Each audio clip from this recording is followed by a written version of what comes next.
بسم الله الرحمن الرحيم. الحمد لله الذي أنزل على عبده الكتاب ولم يجعل له عوجا قيما لينذر بأسا شديدا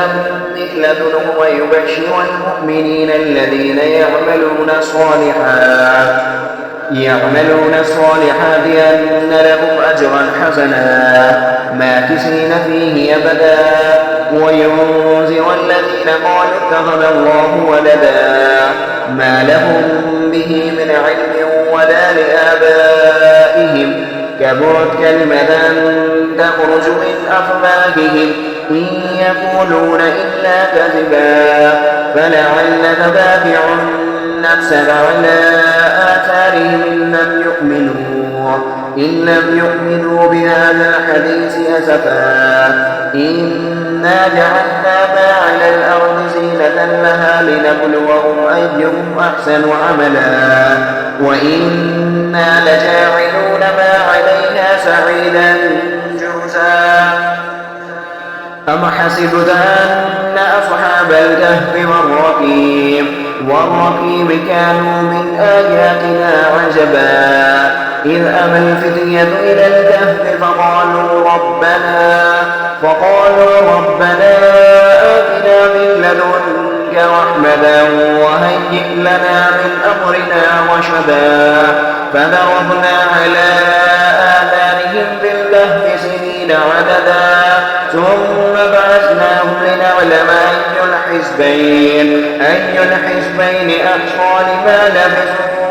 أمدا نحن نقص عليك نبأهم بالحق إنهم فتية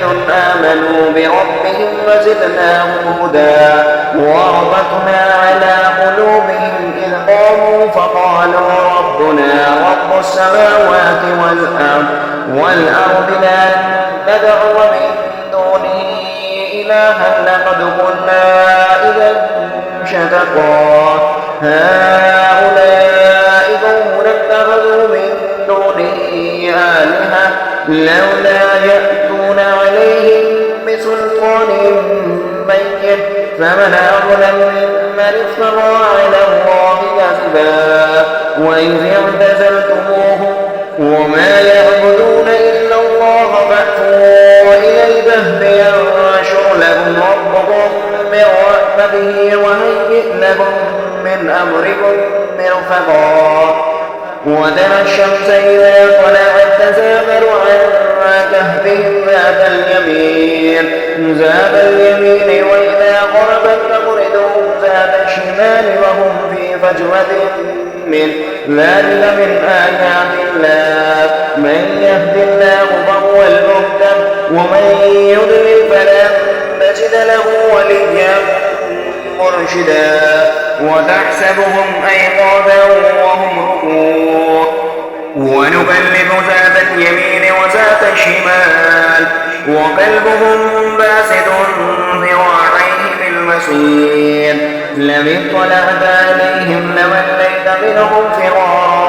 ولملئت منهم رعبا وكذلك بعثناهم ليتساءلوا بينهم قال قائل منهم كم لبثتم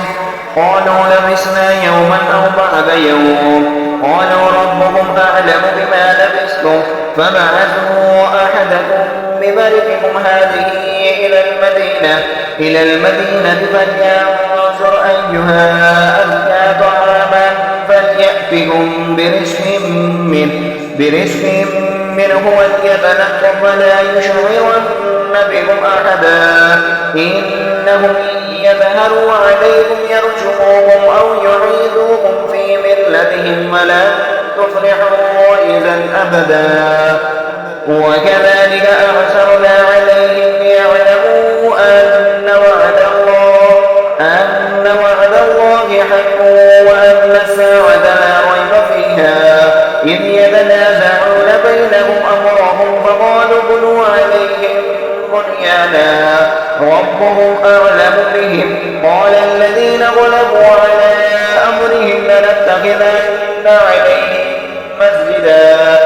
ويقولون ثلاثة رابعهم كلبهم ويقولون خمسة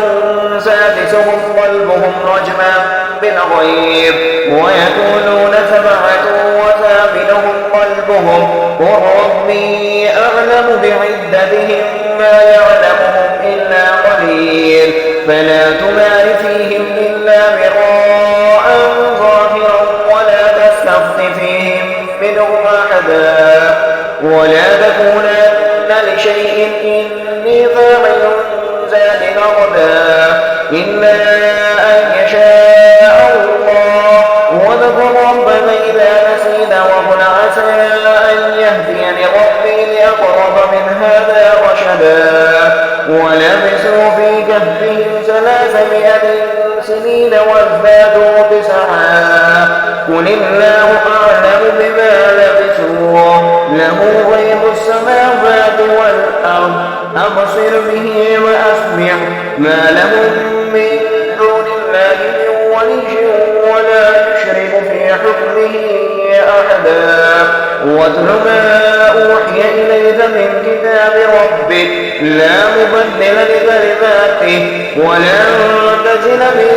دونه ملتحدا واصبر نفسك مع الذين يدعون ربهم بالغداة والعشي يريدون وجهه ولا تعد عيناك عنهم تريد زينة الحياة الدنيا ولا تطع من أغفلنا قلبه عن ذكرنا واتبع هواه وكان أمره فرطا وقل الحق من ربكم فمن شاء فليؤمن ومن شاء فليكفر إنا أعتدنا للظالمين نارا أحاط بهم سرادقها وإن يستغيثوا يغاثوا بماء كالمهل يشفي الوجوه بئس الشراب وساءت مرتفقا إن الذين آمنوا وعملوا الصالحات إنا لا نضيع أجر من أحسن عملا أولئك لهم جنات عدن تجري من تحتهم الأنهار يحلون فيها من أساور من ذهب ويلبسون ثيابا خضرا من سندس وإستبرق متكئين فيها على الأرائك نعم الثواب وحسنت مرتفقا واضرب لهم مثلا رجلين جعلنا لأحدهما جنتين من أعناب وحفظناهما بنخل وجعلنا بينهما زرعا كلتا الجنتين آتت أكلها ولم تظلم منه شيئا وفجرنا خلالهما نهرا وكان له ثمر فقال لصاحبه وهو يحاوره أنا أكثر منك مالا وأعز نفرا ودخل جنته وهو ظالم لنفسه قال ما أظن أن تبيد هذه أبدا وما أظن الساعة قائمة ولئن رددت إلى ربي لأجدن خيرا منها منقلبا قال له صاحبه وهو يحاوره أكفرت بالذي خلقك من تراب ثم من نطفة ثم سواك رجلا لكن هو ربي ولا أشرك بربي أحدا ولولا إذ دخلت جنتك قلت ما شاء الله لا قوة إلا بالله إن ترني أنا أقل منك مالا وولدا فعسى ربي أن يؤتيني خيرا من جنتك ويرسل يرسل عليها حسبانا من السماء فتصبح سعيدا زلقا أو يصبح ماؤها غورا فلن تستطيع له طلبا وأحيط بثمره فأصبح يكلل كفيه على ما أنفق فيها وهي خاوية على عروشها ويقول يا ليتني لم أشرك بربي أحدا ولم تكن له فئة ينصرونه من دون الله وما كان منتصرا هنالك الولاية لله الحق هو خير ثوابا وخير عقبا واضرب لهم مثل الحياة الدنيا كماء أنزلناه من السماء فاختلط به نبات الأرض فأصبح حشيما تذروه الرياح وكان الله على كل شيء مقتدرا المال والبنون زينة الحياة الدنيا والباقيات الصالحات خير عند ربك ثوابا وخير أملا ويوم نسير الجبال وترى الأرض بارزة وحشرناهم فلم نغادر منهم أحدا وعرضوا على ربك صفا لقد جئتمونا كما خلقناكم أول مرة بل زعمتم أن لن نجعل لكم موعدا ووضع الكتاب فترى المجرمين مشفقين مما فيه ويقولون يا ويلتنا ما بهذا الكتاب لا يغادر صغيرة ولا كبيرة إلا أحصاها ووجدوا ما عملوا حاضرا ولا يظلم ربك أحدا وإذا قلنا للملائكة اسجدوا لآدم فسجدوا إلا إبليس كان من الجن ففسق عن أمر ربه أفتتخذونه وذريته أولياء من دونه وهم لكم عدو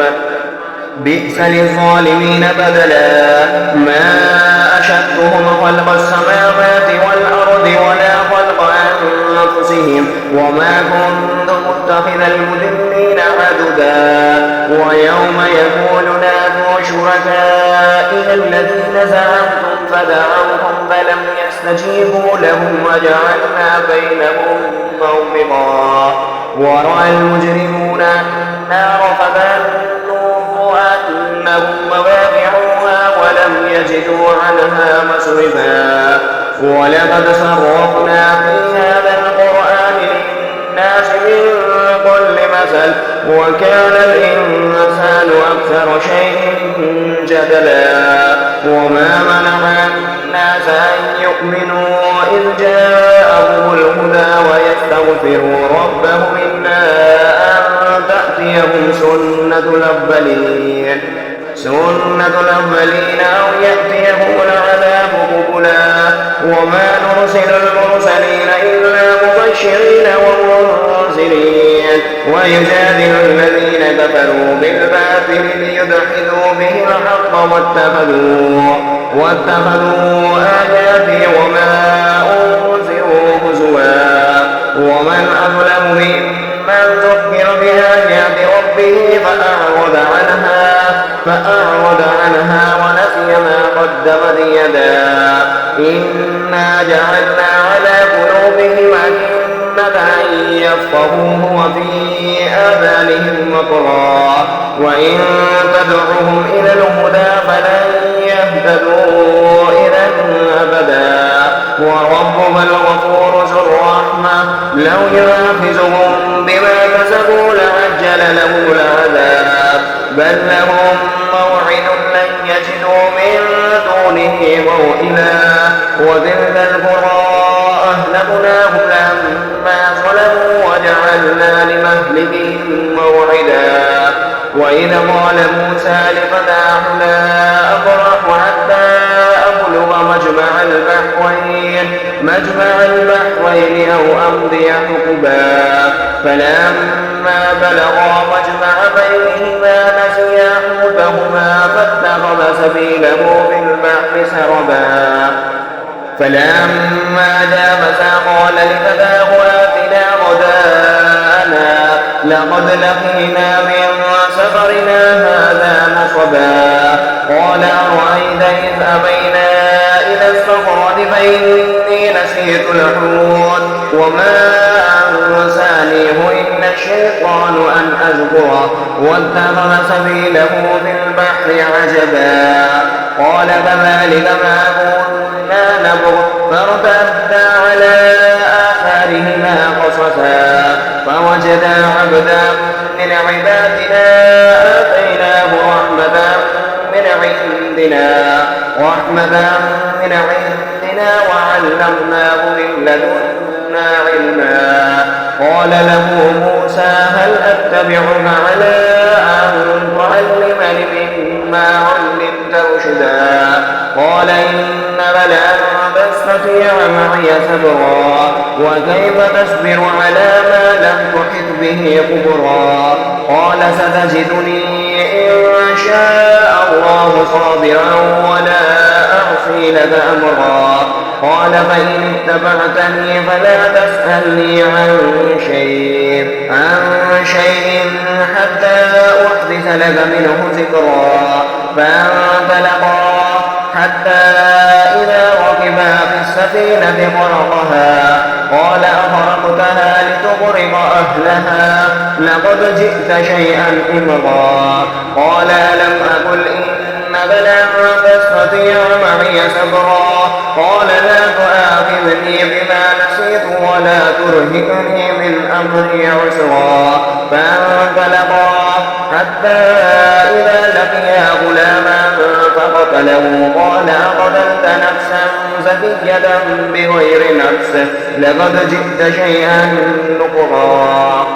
قال ألم أقل لك إنك لن تستطيع معي صبرا قال إن سألتك عن شيء بعدها فلا تصاحبني قد بلغت من لدني عذرا فانطلقا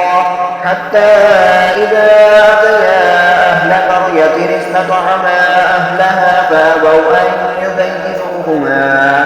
أن يضيفوهما فوجدا فيها جدارا يريد أن ينقض فأقامه قال لو شئت لاتخذت عليه أجرا قال هذا فراق بيني وبينك سأنبئك بتأويل ما لم تستطع عليه صبرا أما السفينة فكانت لمساكين يعملون في البحر فأردت أن أعيبها وكان وراءهم ملك يأخذ كل سفينة غصبا وأما الغلام فكان أبواه مؤمنين فخشينا أن يرهقهما طغيانا وكفرا فأردنا أن يبدلهما ربهما خيرا منه زكاة وأقرب رحما وأما الجدار فكان لغلامين يتيمين في المدينة وكان تحته كنز لهما وكان أبوهما صالحا فأراد ربهما أن يبلغا أشدهما ويستخرجا كنزهما رحمة من ربك وما فعلته عن أمري ذلك تأويل ما لم تستطع عليه صبرا ويسألونك عن ذي القرنين قل سأتلو عليكم منه ذكرا إنا مكنا له في الأرض ما آتيناه من كل شيء سببا فأتبع سببا حتى إذا بلغ مغرب الشمس وجدها تغرب في عين حمئة ووجد عندها قوما قلنا يا ذا القرنين إما أن تعذب وإما أن تتخذ فيهم حسنا قال أما من ظلم فسوف نعذبه ثم يرد إلى ربه فيعذبه عذابا نكرا وأما من آمن وعمل صالحا فله جزاء الحسنى وسنقول له من أمرنا يسرا ثم أتبع سببا حتى إذا بلغ مطلع الشمس الشمس وجدها تطلع على قوم لم نجعل لهم من دونها سترا كذلك وقد أحطنا بما لديه خبرا ثم أتبع سببا حتى إذا بلغ بين السدفين وجد من دونهما قوما لا يكادون يفقهون قولا قالوا يا ذا القرنين إن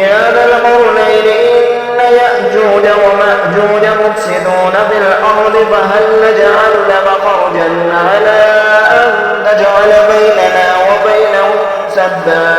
قال ما مكنني فيه ربي خير فأعينوني بقوة نجعل بينكم وبينهم ردما آتوني زبر الحديد حتى إذا ساما بين الصدفين قال انفخوا حتى إذا جعله نارا قال آتوني أفرغ عليه قطرا فما استطاعوا أن يذهبوه وما استطاعوا له نقبا قال هذا رحمة من ربي فإذا جاء وعد ربه جعله دكا وكان وعد ربي حقا وذرقنا بعدهم يومئذ يموج في بعد ونفخ في الصور فجمعناهم جمعا وعرضنا جهنم يومئذ للكافرين عرضا للذين كانت أعينهم في غطاء عن ذكري وكانوا لا يستطيعون سمعا أفحسب الذين كفروا أن يتخذوا عبادي من دوني أولياء إنا أعتدنا جهنم للكافرين نزلا قل هل ننبئكم بالأخسرين أعمالا الذين ضل سعيهم في الحياة الدنيا وهم يحسبون أنهم يحسنون صنعا أولئك الذين كفروا بآيات ربهم ولقائه فحبطت أعمالهم فلا نقيم لهم يوم القيامة وزنا ذلك جزاؤهم جهنم بما كفروا واتخذوا آياتي ورسلي هزوا إن الذين آمنوا وعملوا الصالحات كانت لهم جنات الفردوس نزلا خالدين فيها لا يبغون عنها حولا قل لو كان البحر مدادا لكلمات ربي لنفد البحر قبل أن تنفد كلمات ربي ولو جئنا بمثله مددا قل إنما أنا بشر مثلكم يوحى إلي أنما إلهكم إله واحد فمن كان يرجو لقاء ربه فليعمل عملا صالحا ولا يشرك بعبادة ربه